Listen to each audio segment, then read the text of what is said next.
Morning 11 class बच्चों, आपकी ये सिविक्स की क्लास है। और जो आज मैंने पार्ट लिया दूसरी बुक से, राजनीतिक सिद्धांत, जो आपकी दूसरी बुक है अधिकार, और इसका मैंने कुछ भाग अधिकार पार्ट का मैंने कुछ टॉपिक आपको बताया था उस दिन कि अधिकार क्या है, अधिकार के प्रकार बताए थे, है ना। प्राकृतिक अधिकार, नैतिक और कानूनी अधिकार बताए थे। तो बच्चों आज हम सामाजिक नागरिक अधिकार बताएंगे और राजनीतिक अधिकार बताएंगे। तो सबसे पहले हमें जानना है कि उस दिन जैसे हमने आपको बताया कि आखिर अधिकार है क्या ना। बच्चों, समाज में रहते हुए जो मनुष्य को अपना विकास करने के लिए कुछ आवश्यकताओं की ज़रूरत रहती है ना। मनुष्य समाज में रहता है तो बच्चों उसको अपने विकास के लिए, अपनी सुविधाओं के लिए कुछ आवश्यकताओं होती हैं। और मनुष्य जो भी सुविधाएं जो समाज की ओर से उन्हें मिलती है वो क्या होती, वही सुविधाएं मनुष्य के लिए वो क्या हो जाती है, अधिकार बन जाती है ना। क्योंकि जब मनुष्य समाज में रह रहा है तो तरह तरह की आवश्यकता मनुष्य को पड़ती है, और जब वो सुविधा समाज की तरफ से मिलती है तो वो क्या हो जाती है बच्चों, अधिकार का रूप ले लेती है। हम दूसरे शब्दों में कह सकते हैं बच्चों कि अधिकार वह मांग है जिसे समाज स्वीकार करता है और राज्य क्रियान्वित करता है। फिर से हम बता रहे हैं, दूसरे शब्दों में अधिकार को क्या कहेंगे, अधिकार वह मांग है ना, व्यक्ति की एक तरह से वो मांग है, डिमांड है, जिसे समाज स्वीकार करता है और राज्य क्रियान्वित करता है। तो बच्चों उस दिन भी मैंने आपको अधिकार की कई परिभाषाएं भी दी थी और मैंने आपको पूरा विस्तार पूर्वक अधिकार के बारे में बताया था। आज हमको देखना है कि अधिकार पाठ में जो और टॉपिक है, सामाजिक नागरिक अधिकार और राजनीतिक अधिकार। तो सबसे पहले हम देखेंगे कि सामाजिक अधिकार में जीवन रक्षा का अधिकार। बच्चों सबसे बड़ी बात कि सामाजिक अधिकार जो होते हैं, जिसमें कि हम जीवन रक्षा का अधिकार देख रहे हैं, वो प्रत्येक व्यक्ति को बिना किसी भेदभाव के प्राप्त होते हैं, है ना। कोई भी भेदभाव मानी यानी प्रत्येक व्यक्ति जो समाज में रहता है उनको बिना भेदभाव के प्राप्त होते हैं। तो पहला है जीवन रक्षा का अधिकार। प्रत्येक व्यक्ति को अपने जीवन की रक्षा करने का यानी सुरक्षा करने का अधिकार है, और वो सुरक्षा चाहता भी है।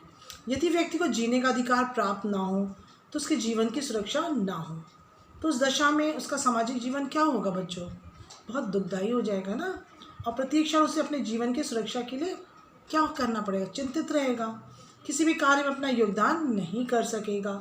भारत का जो परिप्रेक्ष्य को हम देखेंगे तो इसमें अधिकारों को मौलिक अधिकार अनुच्छेद 21 के अंतर्गत विशेष महत्व स्थिति प्रदान की गई है। यानी कि जो अधिकार दिया गया ये मौलिक अधिकार के अंतर्गत भी आता है। अनुच्छेद 21 में हमने इसको देखा है। तो प्रत्येक व्यक्ति को सुरक्षा का अधिकार, वो चाहता है कि जिस समाज में हम रह रहे हैं तो उसे सुरक्षा प्रदान की जाए।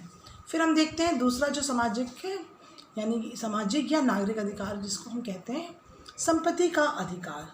संपत्ति का मतलब आप समझ रहे होंगे, प्रॉपर्टी रखना, पैसा रखना, है ना। हर एक व्यक्ति अपने इस दुनिया में रह रहा, समाज में रह रहा, तो हर एक व्यक्ति चाहता है कि उसके पास कुछ संपत्ति हो।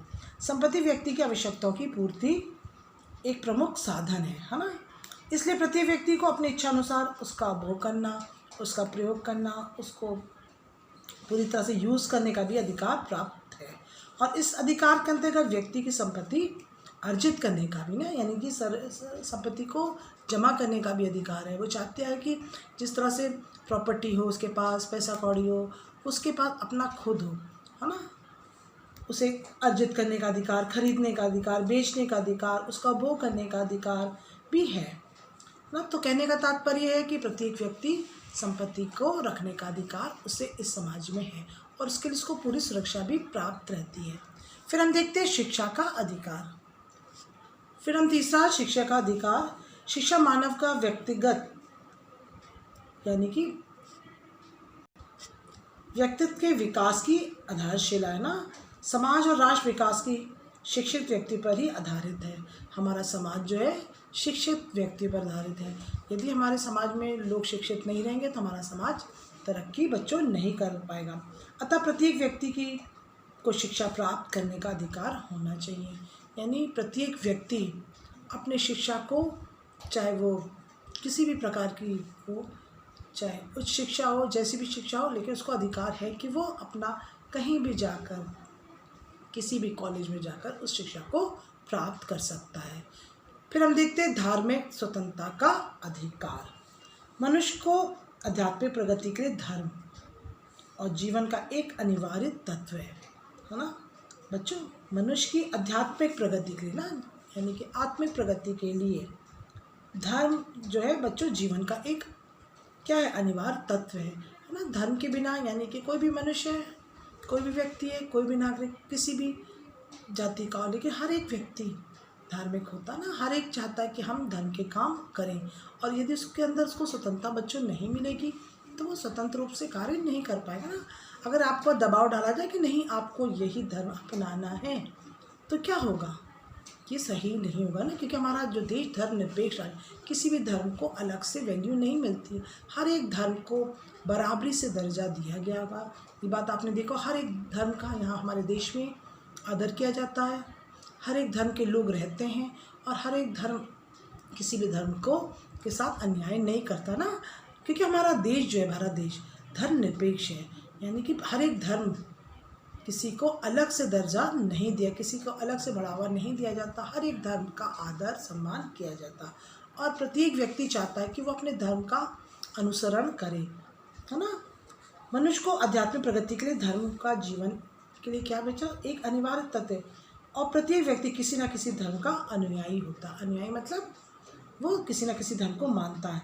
अतः राज्य को धर्मनिरपेक्ष रहकर प्रत्येक व्यक्ति को धार्मिक स्वतंत्रता का अधिकार प्रदान करना चाहिए, सबको, प्रत्येक व्यक्ति को, है ना, ताकि वो अपने धर्म का अपने हिसाब से पालन कर सके, अपने हिसाब से उस धर्म का जिस तरह से भी उस धर्म में उस क्रिया करना है, उस धर्म को अपना सके। कोई दबाव व्यक्तियों पर नहीं होना चाहिए। फिर हम देखते हैं बच्चों आवागमन का अधिकार, आने जाने का। हर एक व्यक्ति को कहीं भी आने जाने की स्वतंत्रता होनी चाहिए ना। उसके अंदर ये दबाव नहीं होना चाहिए कि कुछ व्यक्ति जा सकते, कुछ व्यक्ति नहीं। तो हर एक व्यक्ति पूरे देश भर में, पूरे दुनिया में घूम सकता है, यानी हर एक जगह, चाहे वो किसी भी देश में जा सके, उस पर पाबंदी नहीं होनी चाहिए। अपने देश में रहते हुए, अपने समाज में रहते हुए, अपने शहर में रहते हुए प्रत्येक व्यक्ति को आने जाने की सुविधा प्राप्त होती है। इस अधिकार के अंतर्गत बच्चों प्रत्येक व्यक्ति को राज्य की सीमा के अंतर्गत स्वतंत्र पूर्वक एक स्थान से दूसरे स्थान को जाने की सुविधा प्राप्त होनी चाहिए। क्योंकि यदि व्यक्ति स्वतंत्रता पूर्वक घूमने का अधिकार के अभाव में जीवन का कोई भी अर्थ नहीं है। अगर उसके अंदर स्वतंत्रता नहीं है, उसके अंदर एक बंदिश रहेगी कि हम यहाँ नहीं जा सकते, वहाँ नहीं बैठ सकते, यहाँ नहीं कर सकते, है ना। तो उसके अंदर एक क्या होगा, एक बंधन सा होगा, फिर वो अपना स्वतंत्रता पूरा अपने जीवन का विकास नहीं कर पाएगा। तो कहने का तात्पर्य है कि प्रत्येक नागरिक को जो सामाजिक अधिकार मिला है, आवागमन का भी अधिकार मिलना चाहिए। सभा करने व संगठन बनाने का अधिकार। बच्चों जो व्यक्ति है ना, उसका क्या है कि वो सामाजिक प्राणी होने के नाते वो एकांकी जीवन को व्यतीत नहीं कर सकता, अकेला जीवन व्यतीत बच्चों नहीं किया जा सकता। उसके लिए उसे सभा करने का या समुदाय बनाने का अधिकार प्राप्त होना चाहिए। इस अधिकार का उपभोग राज्य के कानूनों की सीमा के अंतर्गत होना चाहिए। यानी कि तुमने देखा होगा कि बच्चों जब इलेक्शन के टाइम में या कोई भी दल जो होता है अपने अपने संगठन को तैयार करता है ना, और ग्रुप करता है, तो उसी के अकॉर्डिंग वो चलता है। तो कहने का तात्पर्य है कि सभा करने और संगठन बनाने का भी अधिकार प्रत्येक व्यक्ति को होना चाहिए, और ये कानूनों की सीमा के अंतर्गत होना चाहिए। फिर हम देखते हैं लेखन एवं विचार व्यक्तित्व का अधिकार ना। यानी कि कुछ भी, कभी कभी व्यक्ति होता है कुछ लिखना चाहता ना, पेपर में छापना चाहता, मैगजीन्स में, है ना, अपनी कविताएं हैं, अपना भाषण है, अपना लेखन है, अपने विचार हैं। तो इस चीज़ की स्वतंत्रता होना चाहिए ना। बहुत से व्यक्ति किसी भी चीज़ को, देखो कवि लोग हैं स्वतंत्र, वो किसी भी चीज़ को देखते हैं और उसके बारे में क्या होता है लिख बैठते हैं, है ना। तो उनके अंदर इतनी स्वतंत्रता है कि वो लिखने में स्वतंत्र हैं। अपने विचार, अगर कोई व्यक्ति किसी भी चीज़ का विचार को अपना व्यक्त करना चाह रहा है तो दूसरों पर वो व्यक्त कर सकता है, चाहे वो भाषण के द्वारा व्यक्त करे, चाहे पेपर के माध्यम से, चाहे वो मैगजीन के माध्यम से। तो कहने का तात्पर्य बच्चों के प्रत्येक व्यक्ति को लेखन एवं विचार अभिव्यक्ति ना का भी अधिकार होना चाहिए, लिखने का भी अधिकार होना चाहिए। बड़े बड़े राइटर्स हैं, अगर उनको ये अधिकार नहीं होता, वो आज हमारे यहाँ पास बच्चों किताबें नहीं होती। तरह तरह का तुम लोगों ने पढ़ा होगा ना, नॉवेल्स हैं, तरह तरह की बुक्स हैं, तो क्या हैं ये सब लेखन, और वो जो बड़े बड़े राइटर्स हैं वो तरह तरह की चीज़ें लिखने, क्योंकि उनको स्वतंत्रता प्राप्त है। फिर हम देखते हैं बच्चों व्यवसाय की स्वतंत्रता का अधिकार। व्यवसाय का मतलब हुआ नौकरी चाकरी ना, जिससे कि कोई भी इनकम किया जा सके, पैसा कमाया जा सके। तो किसी भी तरह का व्यवसाय, वो चाहे छोटा हो चाहे बड़ा हो, है ना, हर एक व्यक्ति को अपना व्यवसाय चुनने का अधिकार हो। चाहे वो मेडिकल लाइन में जाना चाहे, वो टीचिंग लाइन में जाना चाहे, चाहे किसी भी क्षेत्र में जाना चाहे। तो आज जैसे आप इस उम्र में हो, तो आपके मन में एक भावना उठती होगी ना कि हम पढ़ने के बाद हम कौन सा ऐसा व्यवसाय करें जिससे हम अपना रोजी रोटी चला सकें, जिससे हम अपने घर को सपोर्ट कर सकें। तो इसमें कोई बंदिश नहीं होना चाहिए, ना लड़के लड़कियों में भेदभाव होना चाहिए कि इस नौकरी को सिर्फ लड़के ही कर सकते हैं, जेंट्स कर सकते हैं, लेडीज़ नहीं।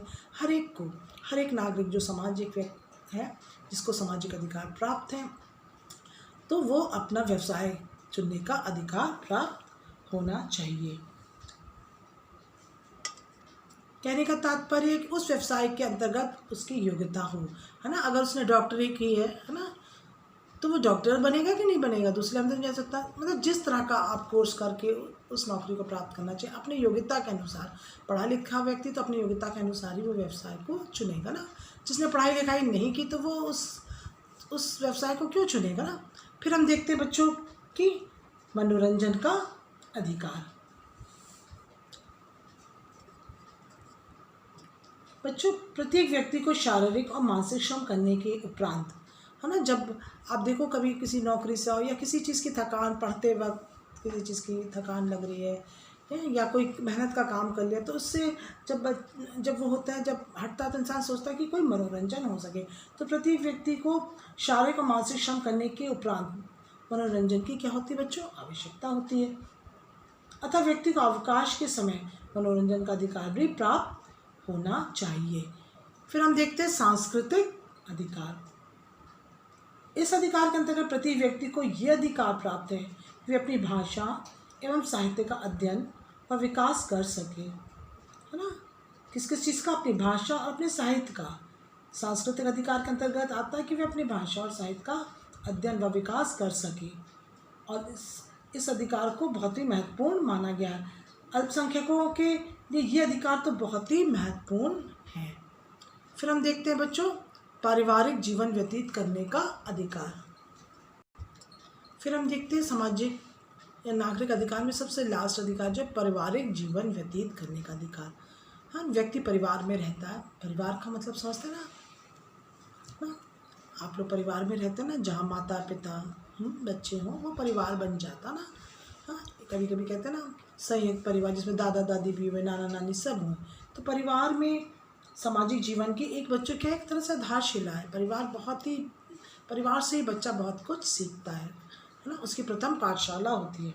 अतः प्रत्येक व्यक्ति को अपनी इच्छा अनुसार परिवार जीवन व्यतीत करने का अधिकार प्राप्त होना चाहिए, है ना। परिवार में भी कोई दूसरे का हस्तक्षेप नहीं होना चाहिए, कोई भी व्यक्ति किसी के परिवार को डिस्टर्ब नहीं कर सकता। हर एक व्यक्ति अपने परिवार में क्या है, स्वतंत्र है ना, वो किसी भी तरह से अपने परिवार को चला सकता है।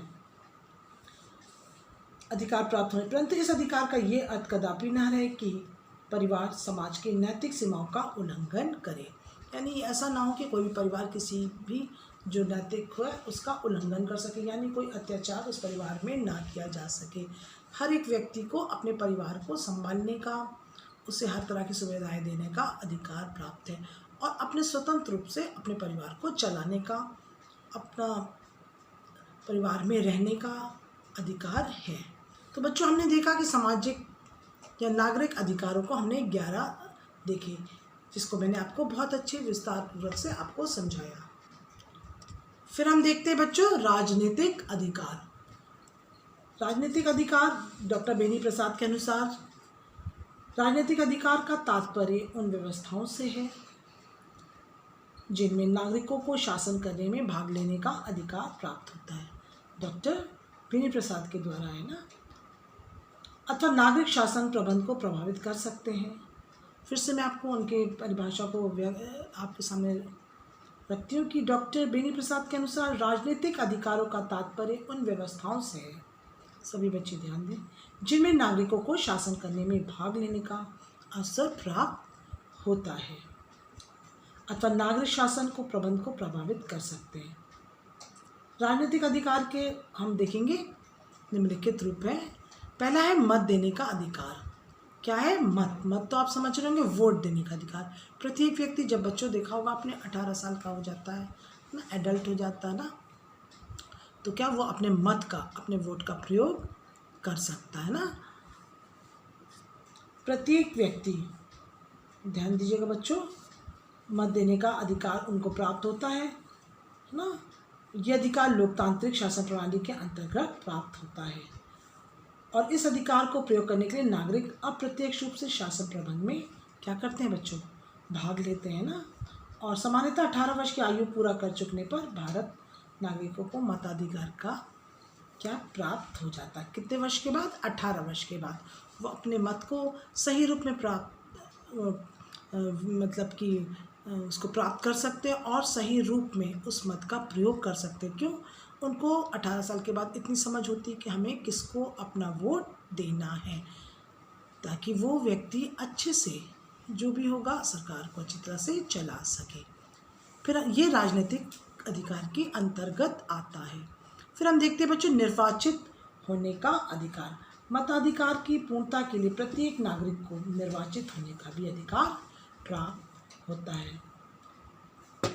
कोई भी नागरिक किसी भी राजनीतिक संस्था के निर्वाचित होने के लिए चुनाव लड़ सकता है, कोई भी व्यक्ति, जबकि उसके अंतर्गत उतनी योग्यताएं पाई जाए निर्वाचित होने की, तो अपना निर्वाचित होने का अधिकार रखता है। फिर हम देखते हैं आवेदन पत्र देने का भी अधिकार है। प्रत्येक व्यक्ति को, प्रत्येक नागरिक को यह अधिकार भी प्राप्त होना चाहिए कि वे आवेदन पत्र देकर सरकार का ध्यान अपनी समस्याओं की ओर आकर्षित कर सके, है ना। कभी कभी ऐसा होने लगता है कि सरकार की नीतियाँ नागरिकों के अनुकूल नहीं हो पाती हैं और नागरिक असंतोष व्यक्त करने लगते हैं। तो ऐसी स्थिति में वो अपनी डिमांड को, अपनी मांगों को सरकार तक पहुंचा सके। तो कहने का तात्पर्य कि आवेदन करने का भी अधिकार प्राप्त है। फिर हम देखते हैं बच्चों राजनीतिक अधिकार में सरकारी पद प्राप्त करने का भी अधिकार है। ऐसे में सरकारी पद प्राप्त करने का अधिकार में व्यक्ति का तीसरा राजनीतिक अधिकार सरकारी पद प्राप्त करने का भी अधिकार, ये चौथा जो अधिकार है। ऐसा क्या होता है कि बच्चों 3 हम आपको देख चुके हैं, चौथे में क्या है कि ये सरकारी पद प्राप्त करने का भी अधिकार प्राप्त रहता है। राज्य की ओर से नागरिकों को योग्यता अनुसार उच्च सरकारी पद प्राप्त करने की सुविधा होनी चाहिए और मिलती भी है। इस अधिकार के अंतर्गत किसी भी नागरिक को धर्म, वर्ण तथा जाति के आधार पर सरकारी पदों से वंचित नहीं किया जा सकता ना।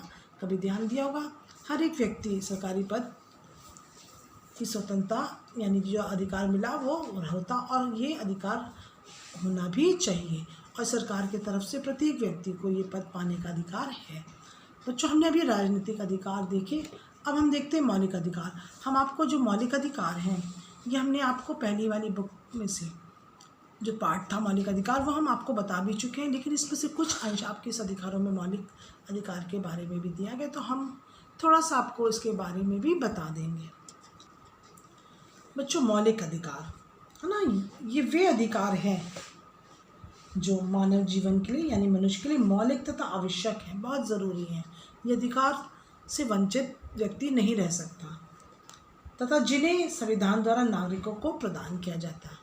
कौन से अधिकार को? मौलिक अधिकार को। ये आवश्यक है, ये मानव के लिए बहुत ही मौलिक तथा आवश्यक है, जिन्हें संविधान द्वारा नागरिकों को प्रदान किया जाता है।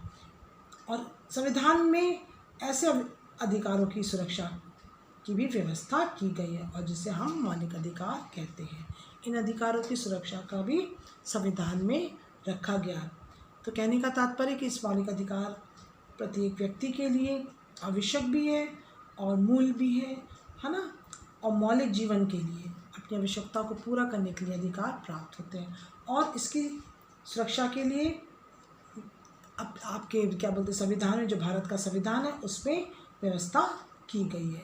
ये मौलिक अधिकार कहलाते हैं तथा इनका हम मौलिक अधिकारों का महत्व देखेंगे। बच्चों ये मौलिक अधिकार का महत्व जो है, और सबसे पहले हम ये बता दें कि मौलिक अधिकार आपको हमने 6 बताए थे। पहले आपको बताया था कि समता का अधिकार, स्वतंत्रता का अधिकार, शोषण के विरुद्ध अधिकार, धार्मिक स्वतंत्रता का अधिकार, सांस्कृतिक और शैक्षिक अधिकार और संवैधानिक औपचारिक अधिकार। ये हमारे 6 मौलिक अधिकार हैं जो हमें संविधान के द्वारा प्रत्येक व्यक्ति को प्रदान किए जाते हैं। फिर हम देखते हैं अधिकारों का यानी मौलिक अधिकारों का महत्व जो है। बच्चों, मौलिक अधिकार प्रजातंत्र के आधार पर स्तंभ है।